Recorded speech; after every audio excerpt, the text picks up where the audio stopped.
कालू, मैं इस पेड़ के पीछे छुपकर तुम्हारा इंतजार करती हूँ। सामने पेड़ पर तोता बैठकर अमरूद खा रहा है। जाओ और जाकर उसका अमरूद छीन कर लाओ। तोता मजे से पेड़ के ऊपर बैठा अपना अमरूद खा रहा था। कालू कौवा जाता है। वो तेज से उड़ता है और तोते से उसका अमरूद छीनकर भाग आता है। चोर, मेरा अमरूद ले गया। बेचारा तोता वहाँ बैठकर रोने लगता है और दोनों कौवे मिलकर तोते का वो अमरूद खाते हैं। कालू जी, ये आइडिया तो तुम्हारा बहुत अच्छा था। अब हम रोज ऐसे ही पक्षियों से उनका भोजन छीन छीन कर खाएंगे। अगली सुबह कालू और गोरी फिर से किसी पक्षी का भोजन चुराने निकले हुए थे। पेड़ पर कबूतर और रानो चिड़िया बैठे थे। कबूतर भैया, जरूर आपका वहम होगा। रात हवा भी बहुत तेज चल रही थी। यह भूत वूत कुछ नहीं होते। नहीं रानो बहन, मैंने देखा। पहले तो मैंने खिड़की से बाहर देखा तो पत्ते बहुत जोर से हिल रहे थे। मैंने उठकर अपने घर की खिड़की बंद की और खिड़की अचानक खुद ही खुल गई। मैं और लूसी तो बहुत डर गए थे। ओहो कबूतर भैया, आप भी ना, आप फजुल में इतना डर रहे हैं। हवा तेज चल रही थी और उस तेज हवा से ही खिड़की खुल गई होगी। कालू, तुमने सुना दोनों क्या बातें कर रहे हैं? हाँ गोरी, मैंने सुना। मैं कोई बहरा थोड़ी हूँ। हम उनकी बातें क्यों सुन रहे हैं? फजूल में उनके पास भोजन नहीं है। चलो आगे जाकर किसी और पक्षी को ढूंढते हैं। ओहो कालू जी, मुझे तो लगता है तुम्हारे अंदर दिमाग ही नहीं है। तुम समझे नहीं कि मैं क्या कहना चाहती हूँ। देखो कबूतर कितना डरता है भूतों से। फिर गोरी कवि कालू के कान में अपना सारा प्लान बनाती है और दोनों कौवे हंसने लग जाते हैं। रात हो जाती है। सब पक्षी अपने अपने घरों में सोए हुए थे, लेकिन दोनों कौवे अपने घर से निकल आते हैं। दोनों ने अपने ऊपर सफेद चादरें ओढ़ी हुई थी। दोनों एक जगह रुकते हैं। कालू, चादर को मजबूती से ओढ़ना, ऐसा ना हो कि तुम सारा प्लान खराब कर दो। वैसे इन सफेद चादरों को लेकर तो हम भूत ही लग रहे हैं। आज तो कबूतर को डराएंगे, खूब मजा आएगा। फिर दोनों कौवे कबूतर के घर की तरफ उड़ते हैं और कबूतर की खिड़की में जाकर कभी तालू सामने आता तो कभी गोरी। कबूतर सोया हुआ था, लेकिन लूसी जाग रही थी। कबूतर जी, जल्दी उठें। भूत भूत, हमारे घर में भूत आ गया। लूसी की ये आवाजें सुनकर कबूतर जल्दी से छलांग लगाकर उठता है। भागो लूसी भागो, हमारे घर में भूत आ गए हैं, जल्दी भागो। कबूतर और लूसी अपने घर से जल्दी से निकल जाते हैं। कालू और गोरी घर के अंदर आ जाते हैं। ये कबूतर तो बड़ा ही डरपोक निकला। मुझे तो लगा था इसे डराने में काफी मेहनत लगेगी, लेकिन वो तो हमें देखते ही डर गया। तालू जी। हाँ गोरी, अब जल्दी से कबूतर की रसोई में जाओ और सारा भोजन ले आओ। फिर दोनों कौवे कबूतर के घर से भोजन चुराकर भागते हैं। अगली सुबह बड़े पेड़ के नीचे सब पक्षी जमा थे। मुझे तो ये लगता है सच में हमारे जंगल में भूत आ गए हैं। मैं तो जा रही हूँ अपने माँ वाले जंगल। पारो बहन, भूत प्रेत कुछ नहीं होते। मुझे तो लगता है कबूतर ने कोई डरावना ख्वाब देखा है। कबूतर भैया, आप बताइए तो सही कि रात को हुआ क्या था। फिर कबूतर अपनी आंखों देखा सब कुछ सबको बताता है। कबूतर जी बिल्कुल सच कह रही हैं। मैंने सबसे पहले भूत को देखा था, और वो एक नहीं बल्कि मुझे तो लगता है वो 2 भूत थे। हमारे जंगल में भूत घुस आए हैं। मैं तो नहीं मानता कि भूत प्रेत कुछ होते हैं। जो भी है रानो बहन, अब हम इस जंगल में नहीं रह सकते। मैं और लूसी तो जा रहे हैं लूसी की बहन के घर। मैं तो कहता हूँ आप भी इस जंगल से चले जाएं। फिर कबूतर और लूसी अपने घर को ताला लगाते हैं और अपने घर से चले जाते हैं।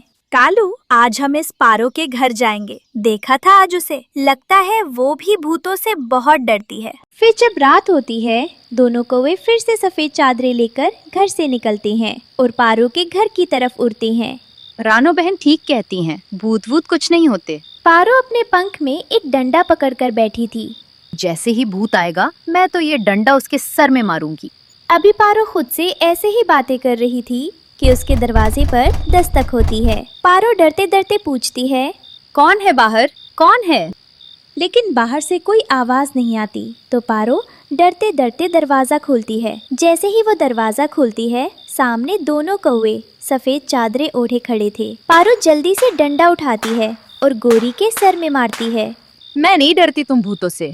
गोरी को इस बात पे बहुत गुस्सा आता है। गोरी तो पारो को मारने लग जाती है। फिर पारो डरकर अपने घर से भाग जाती है। वो सीधा रानो के घर जाती है।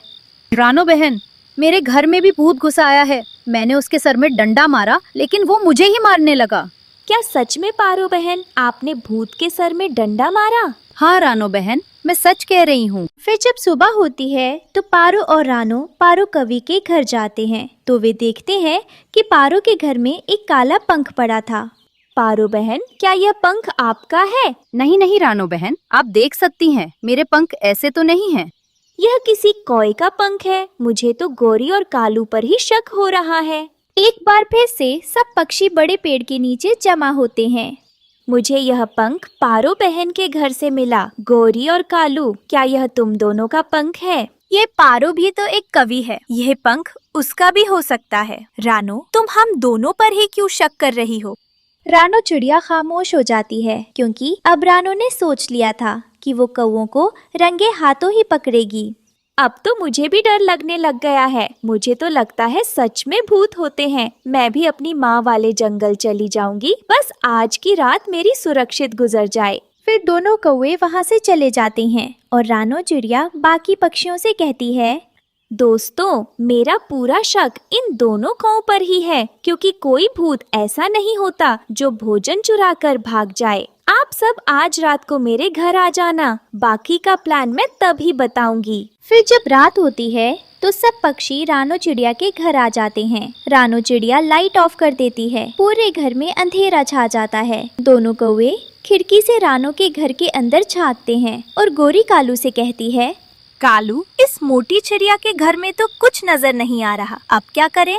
चलो गोरी, अंदर चलते हैं और सबसे पहले जाकर तुम लाइट ऑन करना और फिर हम इसका भोजन चुराकर भाग आएंगे।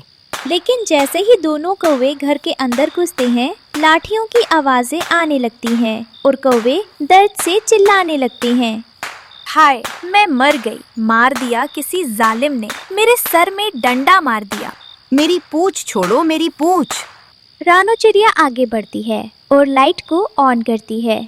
गोरी बहन और कालू भैया, शर्म आनी चाहिए आपको। अपने ही जंगल में अपने ही दोस्तों के घर भूत बनकर चोरी करते हो और उल्टा उन्हें डराते भी हो। रानो, हमें माफ कर दो। भोजन के लालच में हम बहुत लालची हो गए थे। हमने यह भी न सोचा कि आप सब हमारे दोस्त हो। और तुमने उस दिन मुझे मारा भी। मैं तो ये सब कुछ जाकर पुलिस को बताऊंगी और तुम दोनों को पकड़वाऊंगी। नहीं पारो बहन, इनके लिए यही सजा काफी है कि आज से हम इनसे दोस्ती नहीं रखेंगे और न ही इनसे बात करेंगे। गोरी और कालू, मेरे घर से चले जाओ। लेकिन रानो बहन, प्लीज हमें माफ कर दें। मैं और गोरी आप सबको वचन देते हैं कि आइंदा के बाद हम ऐसी कोई हरकत नहीं करेंगे। दोस्तों, जो कोई भी गलती करता है, हमें उसे एक दूसरा मौका जरूर देना चाहिए। इसलिए हमें भी अपने इन दोनों दोस्तों को एक मौका जरूर देना चाहिए। वैसे तुम सबने बहुत जोर से मारा है मुझे। मेरे तो सर में दर्द हो रही है। किसने मारा था मेरे सर में डंडा? गोरी, मार तो सभी रहे थे, अब क्या पता तुम्हारे सर में किसने मारा। है सब हंसने लग जाते हैं और आपस में बातें करने लगते हैं। प्यारे दोस्तों, आपको ये कहानी कैसी लगी कमेंट में ज़रूर बताएं और इस कहानी को लाइक, अपने दोस्तों के साथ शेयर और चैनल को सब्सक्राइब करना बिल्कुल मत भूलना। आपका धन्यवाद। रात का समय था। गोरी कौवी और कालू कौवा अपना भोजन खोजने जंगल में निकले हुए थे कि गोरी कौवी को दूर एक बड़े पेड़ के नीचे तेज रोशनी नजर आती है। जब गोरी कौवी और कालू कौवा वहां जाते हैं तो वे देखते हैं कि एक रोशनी की जलती लालटेन के पास एक पत्र पड़ा है। गोरी, हो सकता है ये कोई खजाने का नक्शा हो। रुको, मैं इस पत्र को उठाकर पढ़ता हूँ। कालू कौवा उस पत्र को उठाता है। जंगल का जो कोई पक्षी इस पत्र को पढ़े, वह कली पहाड़ी की तरफ मेरी गुफा में आए। जो भी पक्षी इस पत्र को पढ़ रहा है, मैं उसको बहुत सारा भोजन और खजाना दूंगा। ये पढ़कर गोरी कौवी तो खुशी से नाचने लग जाती है। कालू जी, लगता है ऊपर वाले ने कोई चमत्कार कर दिया हमारी जिंदगी में। अब हम भी अमीर पक्षी बनेंगे। हमें खजाना मिलेगा और बहुत सारा भोजन। चले जल्दी से उल्लू की उस गुफा की तरफ चलते हैं। गोरी, ये किसी की कोई चाल भी हो सकती है। हमें इस तरह इस पत्र पर विश्वास नहीं करना चाहिए। फिर कालू कौवा और गोरी कौवी उड़ते हैं और उल्लू की उस गुफा के बाहर पहुंच जाते हैं। उस गुफा के बाहर एक बड़ा सा दरवाजा लगा हुआ था, लेकिन जैसे ही दोनों कौवे उस गुफा के दरवाजे के पास जाकर खड़े होते हैं, वो दरवाजा खुद ही खुल जाता है। दोनों अंदर जाते हैं और दरवाजा बंद हो जाता है। फिर एक रोशनी चमकती है और उल्लू दोनों कौवों के सामने प्रकट हो जाता है। मुझे पता था मेरा वह पत्र पढ़कर कोई न कोई पक्षी यहाँ जरूर आएगा। तो तुम वो दोनों खुशकिस्मत पक्षी हो जिसको बहुत सारा खजाना और भोजन मिलेगा। जी जी उल्लू जी, हमने ही वह पत्र पढ़ा है। अब हमें जल्दी से हमारा खजाना और भोजन दे दीजिए। अगर तुम दोनों ने खजाना पाना है तो तुम्हें पहले मेरे कुछ काम करने होंगे, उसके बाद ही मैं तुम्हें खजाना दूंगा। उल्लू जी, खजाना और भोजन पाने के लिए अब आप जो कहेंगे हम करने को तैयार हैं। जल्दी बताएं हमें क्या करना है। सबसे पहले तो मुझे किसी भी पक्षी के 2 अंडे चाहिए, लेकिन याद रखना 2 अलग अलग पक्षियों के अंडे हों। और अगला काम जब तुम अंडे ले आओगे उसके बाद बताऊंगा। फिर अगली सुबह दोनों कौवे जंगल में निकल जाते हैं। वे अंडे की तलाश में इधर उधर फिर रहे थे। वे दोनों नदी पर जाकर बैठ जाते हैं। गोरी, मुझे नहीं लगता कि हमें जंगल से कोई अंडा मिलेगा। चलो वापस घर चलते हैं। वो उल्लू भी हमें बेवकूफ बना रहा है। कालू, जब से हमें वो पत्र मिला है तुम ऐसी ही मनहूस बातें कर रहे हो। अगर अच्छी बात अपनी चोंच से नहीं निकाल सकते तो अपनी इस चोंच को बंद रखो और मुझे सोचने दो। फिर गौरी कुछ देर सोचती है और फिर कालू से कहती है, मुझे पता है हमें अंडा कहाँ से मिलेगा। चलो कालू, मेरे पीछे पीछे उड़ो। फिर वे दोनों कौवे उड़ना शुरू करते हैं और गोरी एक बड़े पेड़ पर बने एक घर के सामने जाकर रुक जाती है। कालू, यह मेरी सहेली पारो का घर है। अभी कुछ ही दिन पहले मुझे पता चला था कि उसने अंडे दिए हैं। जाओ उसके घर में जाओ और उसका एक अंडा चुरा कर ले आओ। नहीं नहीं गोरी, पारो का पति बहुत जालिम है। अगर उसने मुझे पकड़ लिया तो वो मुझे मार मार कर भूत बना देगा। ओहो कालू, एक तो तुम डरपोक बहुत हो। रहने दो, ये काम भी मुझे खुद ही करना पड़ेगा। कुछ सीखो मुझसे कालू। देखो कितना आसान काम था और तुम यूं ही डर रहे थे। चलो जल्दी से उस उल्लू के पास जाते हैं। फिर गोरी और कालू वहाँ से चले जाते हैं। जैसे ही गोरी और कालू जाते हैं, उल्लू हंसने लग जाता है। हाँ, इन बेवकूफ कौवों को नहीं पता कि जैसे ही ये मुझे 2 अंडे ला देंगे मैं इन दोनों का ही खून पी लूंगा और फिर मैं सबसे ज्यादा शक्तिशाली हो जाऊंगा। लो उल्लू जी, हम दूसरा अंडा भी ले आए। अब हमें बताएं कि हमें आगे क्या करना है। अब तुम दोनों को कुछ नहीं करना, जो करना है वह मैंने करना है। क्या मतलब उल्लू जी? हम समझे नहीं। आप कहना क्या चाहते हैं? अब पूनम की रात को जब चांद पूरी तरह निकल आएगा, मैं तुम दोनों कौवों का खून पी लूंगा और मैं इस जंगल में सबसे ज्यादा शक्तिशाली बन जाऊंगा। भागो कालू, जल्दी यहाँ से भागो। ये उल्लू तो हमें ही खाने के चक्कर में है।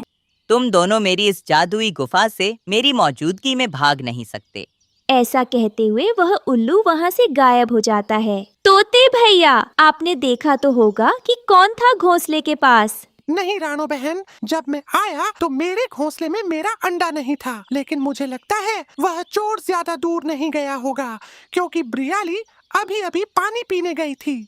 फिर तो हमें जाकर देखना चाहिए, वह चोर जरूर यहीं कहीं होगा। फिर वे सब दोस्त उस चोर को खोजने उड़ते हैं। कबूतर और रानो चिड़िया पश्चिम की तरफ जाते हैं और तोता और ब्रियाली उत्तर की तरफ जाते हैं। कबूतर भैया, सामने एक गुफा है। हो सकता है वह चोर इस गुफा में छुप गया हो। चलें एक बार जाकर देख लेते हैं। जब रानो चिड़िया और कबूतर गुफा के पास जाते हैं तो वे देखते हैं कि उल्लू उस गुफा को ताला लगा रहा था। मैं इस चाबी को यहीं झाड़ियों के पास छुपा देता हूँ। फिर जब पूनम की रात आएगी तो आकर इन कौवों का खून पी लूंगा। ऐसा कहकर वो उल्लू गायब हो जाता है। रानो चिड़िया, जरूर कोई गड़बड़ है, हमें जाकर गुफा के अंदर देखना चाहिए। फिर रानो चिड़िया झाड़ियों से वो चाबी उठाती है और उस गुफा को खोलती है। जब वे अंदर जाते हैं तो अंदर दोनों कौवे बैठी रो रहे थे। आप आ गए मेरे दोस्तों, अच्छा हुआ आप आ गए। हम दोनों तो बहुत डर गए थे। हमें तो लगा था कि हम इस गुफा से कभी बाहर ही नहीं निकल पाएंगे। लेकिन गौरी बहन, आप यहाँ पर कैसे आ गईं? ये सब हमारी लालच की वजह से हुआ है। हमें आप सब माफ कर दो। तोता भी वहाँ आ जाते हैं। फिर गौरी कौवी सारी बात अपने दोस्तों को बताती है। गौरी बहन, अगर हम यहाँ आपको बचाने न आते तो वह उल्लू तो आपको मार देता। हाँ दोस्तों, तुम सब ने हमारी जान बचा ली, वरना वो उल्लू तो पता नहीं हमारे साथ क्या करता। हमने लालच किया और हमें इस लालच की सजा मिल गई। आइंदा के बाद मैं कभी ऐसे उल्लू के धोखे में नहीं आऊंगी। मेहनत से भोजन खोजने में ही भलाई है। फिर वे सब दोस्त मिलकर उस गुफा से निकलते हैं और अपने घरों को लौटते हैं। प्यारे दोस्तों, आपको ये कहानी कैसी लगी? कमेंट में जरूर बताएं और इस कहानी को लाइक, अपने दोस्तों के साथ शेयर और चैनल को सब्सक्राइब करना बिल्कुल मत भूलना। आपका धन्यवाद।